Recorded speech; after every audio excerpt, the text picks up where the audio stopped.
In the shadowed heart of a forgotten town lay a street that maps refused to acknowledge, named Ashen Lane. At the end of this lane, shrouded in an eternal twilight, stood the Riven house, a mansion that time itself seemed to have forsaken. Its history was a tapestry of tragedies whispered on the wind, a place where the boundary between the living and the dead was as thin as the veil of mist that perpetually clung to its crumbling facade. The story unfolds with a curious young writer, Elliot, whose obsession with the paranormal leads him to the threshold of Riven house.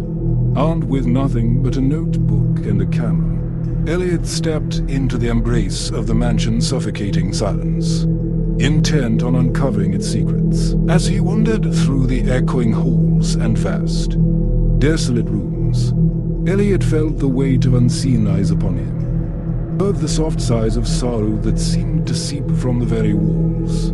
In the grand ballroom, with its chandelier hanging precariously like a guillotine blade, he found the first of many phantoms, a spectral dancer, forever locked in an embrace with an invisible partner, her ethereal form glowing faintly in the moonlight that filtered through the broken roof, drawn deeper into the mansion by whispers of a hidden room. Where the heart of the house's mystery lay, Elliot discovered a door sealed not by locks but by fear. When at last he mustered the courage to enter, what he found was a library, its shelves burdened with tomes bound in shadows, their pages filled with the dark tales of every soul who had ever stepped foot in Riven house. Among these, a single diary caught his attention, its pages radiating a malevolent energy.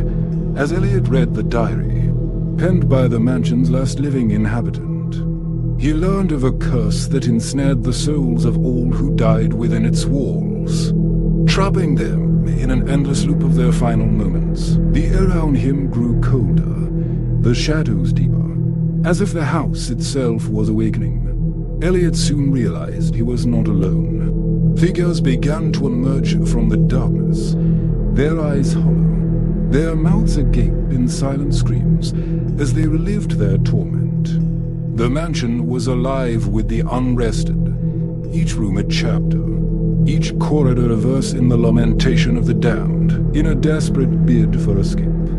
Elliot found himself lost in a labyrinth of hallways that twisted and turned upon themselves, each step forward taking him further from salvation. The house was relentless, its specters ever encroaching, until, at last, he stumbled into a room that had no doors, no windows.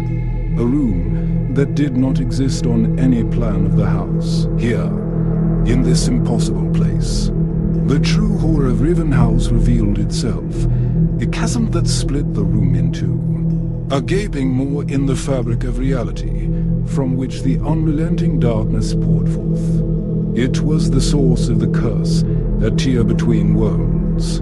And as Elliot watched, the phantoms of the house were drawn to it, their souls finally finding release as they were consumed by the void. With the last of his strength, Elliot fled, the mansion's anguished wails chasing him into the night. He emerged from Riven house a changed man, haunted not by what he had seen, but by what he had left behind. For in his escape, he had felt the pull of the chasm, a siren call to join the legion of souls it had claimed. Riven house stands still at the end of Ashen Lane, its secrets hidden in the shadows, a sentinel at the threshold of the unknown. And though Elliot never returned, his story endures.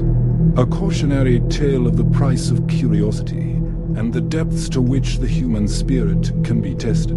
The mansion waits, patient and hungry, for the next soul brave or foolish enough to uncover the mysteries that lie in the heart of the darkness, at the very edge of the abyss.